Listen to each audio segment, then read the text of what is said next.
means for Clarkson College is that we will now have another space for additional faculty offices.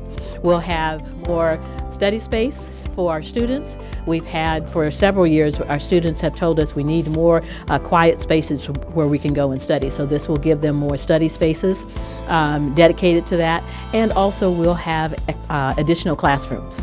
Those three things in themselves have been priorities for the college for several years, and this means that we will be able to see that come to fruition here in the near future.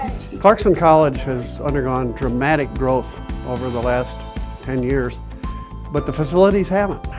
So we've had to do stuff that is not conducive to learning. We've had to move faculty into residence halls for office space.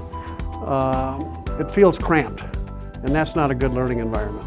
So we've been working for quite some time to get this building. It was so fun to see everybody come together and put a hammer in the wall and just make sure that we know that what we're bringing down, we're going to be building up, just going to be a beautiful building for our students.